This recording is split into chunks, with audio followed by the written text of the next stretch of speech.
Hi, everybody. Hello, I'm Ryan. I'm Bethany. And we are Ryan and Bethany Board Game Reviews. And today we'll be talking about origin story. Da, da, da. It's how it all started with the origin story. Anyway, the origin story is designed by Jamie Stonemaier and Pete Wissinger, and it is published by Stonemaier Games. But, sorry, Ryan, sorry to cut you off again. Make sure to subscribe because we have some pretty big announcements coming up and you don't want to miss them. Okay, now you can go. All right, so I feel like there's a big trend in the movie world, especially right now, where they go back and they talk about heroes or possibly villains' origin stories, right? And explain why they are the way they are, how they got their abilities, all those kinds of things. I like some of those stories, and I feel like as a kid, I got kind of making my own origin stories. Oh, I fell in a pit of acid, and now I have the ability to grow plants, or I don't know, whatever. What? That doesn't make any sense, but it's fine. We're not asking for logic, we just want a good story. So that's what's happening here. You are basically a budding superhero or villain, and you are kind of creating your own origin story, explaining everything that's happened to you and what's going on. You're discovering your backstory. You're kind of gaining gadgets and allies. They're going to help shape your story along the way. You might even get an arch nemesis. And then you're going to kind of ultimately get your ability, which makes you the superhero that you are today.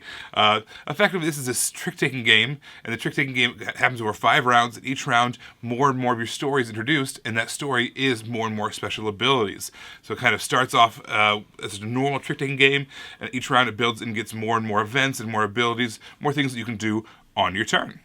So at the beginning of every round, you are all selecting, you're hiding your selection and you reveal at the same time whether you are going to be a hero or a villain that round. So a hero, you get a point per trick, and if you're a villain, you get 4 points at the end of the round if you score nothing. So it's kind of like a shooting the moon type of thing. But you don't know what everybody else is going to try to do, and you have to decide that before the round starts. You can't switch in between. So as soon as the round starts, or right before the round starts, you're like, am I going to try to get a lot of tricks, or is my hand really suitable to totally whiff on this in order to get all the points?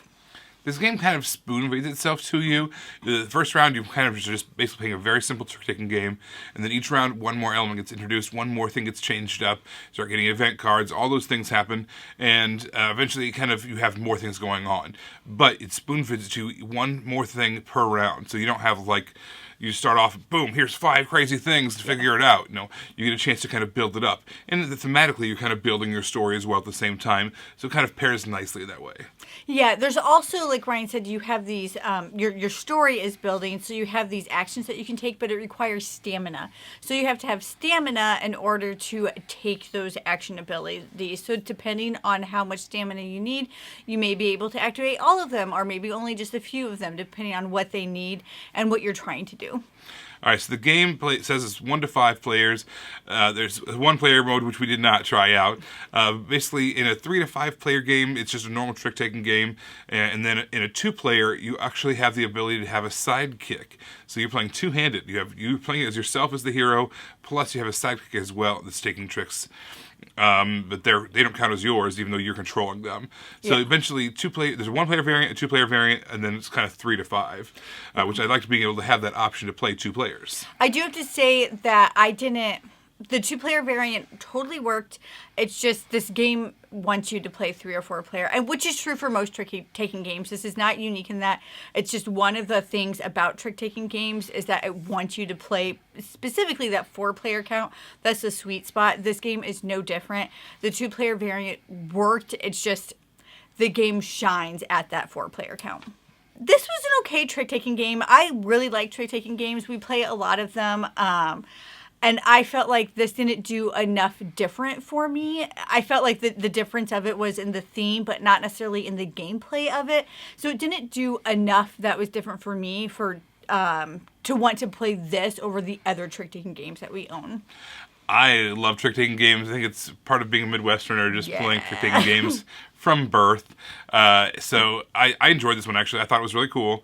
I think that I'm not someone who really needs a lot of theme, though, or I never was really asking for a lot of theme in these kinds of games. Yeah. I like euchre, spades, hearts, just the deck of cards, and it gets There's no theme in those. And I like those perfectly the way they are. They're amazing. So I kind of almost felt like this was trying a little too hard to make that theme happen. Yeah. But at the same time, at its core, this is just a trick-taking game with special abilities. But what sets it apart is that it does have a cool theme. So if you've been interested in playing trick-taking games where they all just seem kind of bland, this might be the one that might say, I want a cool theme. I want to be able to build a story along with it, not just play cards. I want to have a story that I can kind of role play in my head as I'm playing cards. And in that case, I think that you're going to love Origin Story because it is that trick-taking game with a theme to it. It's not something I wanted or needed, but it's out there in its a way that it's a cool trick-taking game with special abilities. I like special abilities, and sign me up. Everybody, thank you so much for watching. Don't forget to subscribe so you can see our videos as they come out.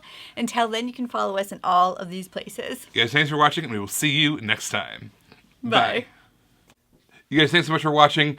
This game was provided to us by a publisher in exchange for a fair and honest review. And if you want to see more stuff, check out over here to see something we think you might like. And over here, we think that YouTube has picked out a great video for you you're going to love. Thanks, guys. We'll see you next time. Bye.